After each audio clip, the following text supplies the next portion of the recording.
Richard, quel bonheur de vous voir. Merci. Et alors vous voir dans un film géorgien, je dois dire, c'est une surprise tout de même. Parce que... Pour moi aussi d'ailleurs. Pour vous aussi, oui, vous avez été le premier surpris. J'étais le premier surpris. Voilà, alors nous venons juste après vous dans la surprise, les 1001 recettes du cuisinier amoureux, film de Nana Georgiadze.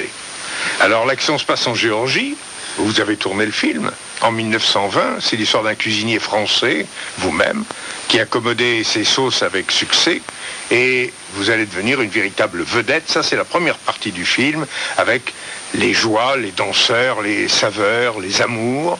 Et puis, il y a une deuxième partie, dès l'année suivante, en 21, l'armée rouge s'empare de Tbilissi, le restaurant est réquisitionné, et les champs n'ont plus exactement la même saveur.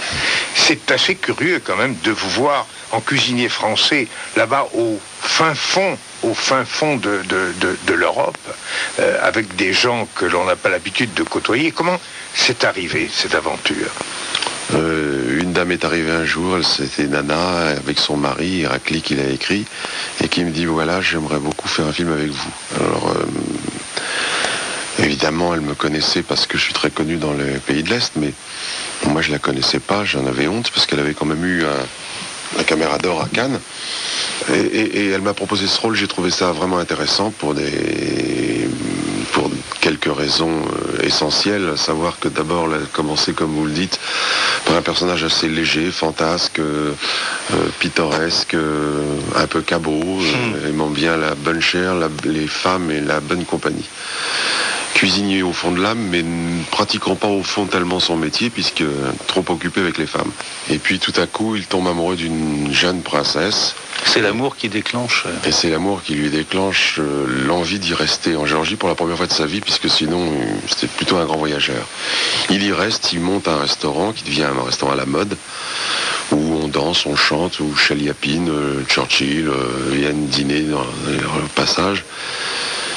C'est tout à coup, c'est l'image du bonheur dans toute son acception. Et puis, tout à coup, dans une nuit, les bolcheviks débarquent et tout bascule dans sa vie. Et alors, ce que j'aime bien dans ce personnage, c'est pour ça que j'ai dit oui, c'est que ce personnage qui est en apparence fragile, sympathique, plein de fantaisie, superficiel un peu peut-être au fond. Un grand enfant, je trouve. Un grand enfant. Et tout à coup, au contact des réalités plus dures qu'il va traverser, l'adversité dans laquelle va se retrouver plongé, devient finalement d'une force de caractère peu commune et d'une sorte de faciliter la résistance, une résistance passive, parce qu'il ne va pas prendre les armes, mais doué d'une grande philosophie intérieure qui fait qu'il surmonte tout ça avec, bien sûr, beaucoup de difficultés, parce qu'il aura faim, il aura froid, mais un détachement, finalement, que je lui envie dans maintes circonstances de ma vie personnelle. Et puis il devait y avoir aussi la curiosité d'aller, comme vous l'avez suggéré, vivre 3 mois dans un pays ailleurs, moi j'adore un autre cinéma, un autre système de cinéma et tout ça. J'imagine que tout ça a formé l'envie que vous aviez de faire. Oui, ça c'était la deuxième chose qui m'a titillé tout de suite, c'était l'envie d'aller me frotter ailleurs avec des gens que je ne connais pas, un peuple que je ne connais pas, un système de tournage que je ne connais pas, et ça fait une grande partie aussi de mon acceptation, parce que quand tout le monde autour de moi me dit mais t'es fou, tu vas aller là-bas 3 mois en Géorgie, tu vas crever de faim, c'est dangereux, il y a des mouvements divers. Vous êtes venu avec vos provisions alors? Non, je me faisais amener des saucissons, parce que ça c'est la seule chose qui me manquait. Et je me faisais amener des saucissons secs qui les dépassaient totalement d'ailleurs, parce que le premier saucisson sec que j'ai amené, je l'avais laissé traîner sur la table et le soir il l'avait mis au freezer. Et je ne pouvais pas le couper parce qu'il était dur comme un... Alors je l'ai sorti, et l'ayant sorti, le lendemain, cette dame charmante qui s'occupait de moi, elle s'est dit s'il l'a sorti c'est qu'il ne doit pas être bon, elle l'a acheté. Alors... le soir, quand j'ai cherché mon saucisson, on a fouillé partout. Avec mes camarades français, on était 3. On a cherché le saucisson, foudrage pendant 1h30, et on l'a trouvé dans la poubelle. Et quand je suis arrivé le troisième jour, la charmante dame était en train de le laver à la lessive, parce qu'elle a dit, parce qu'il l'a sorti de la poubelle, elle l'a lavé à la lessive. Et j'ai dit, je m'en fous, je le mange quand même. Alors en dehors du saucisson... La communication quand même sur un tournage dans un pays compliqué, différent... Le travail d'acteur, il est quand même un peu... Vous parliez en quelle langue D'abord, il y a les gestes. Oui, ça c'est évident. Non, mais c'est-à-dire que moi j'avais une interprète qui était sublime parce qu'elle était professeure de français à Tbilissi dans une université qui ne me quittait pas. Dès que je sortais de ma chambre, elle était là au pied de ma chambre et elle remontait la nuit quand j'avais fini jusqu'au pied de ma chambre.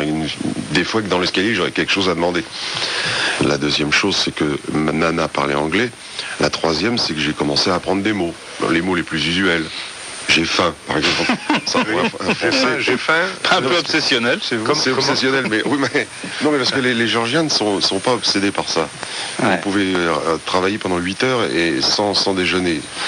Ici, ça aurait déclenché un mouvement syndical aussi sec.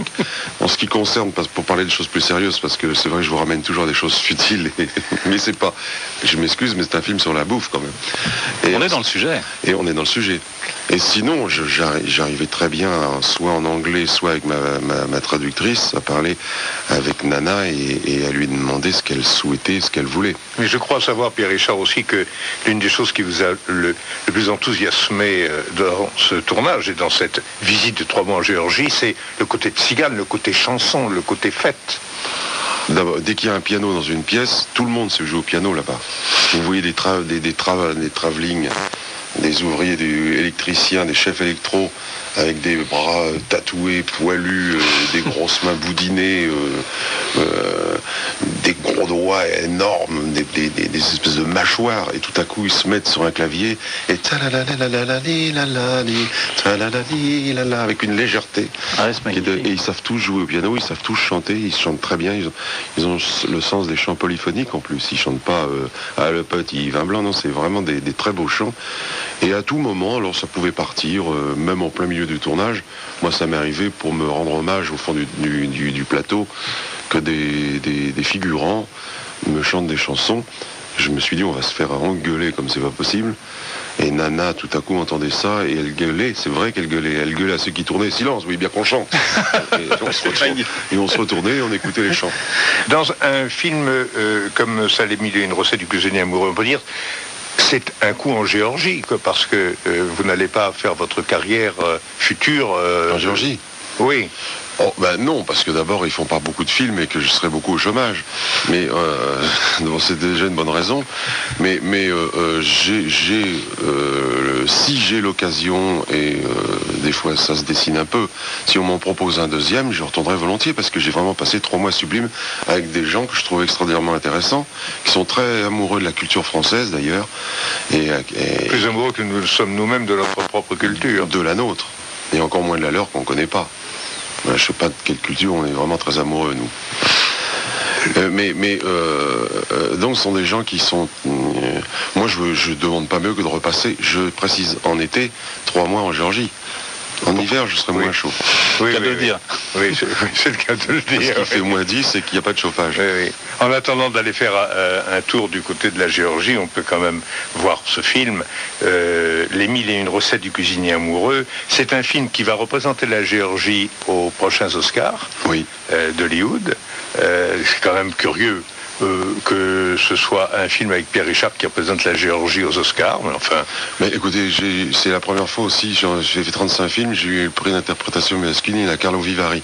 Finalement, il a fallu que je passe la Géorgie pour avoir des tas de prix. Je ne me souviens pas d'avoir eu un prix, sauf en 42, de gymnastique, quand j'étais en 6e.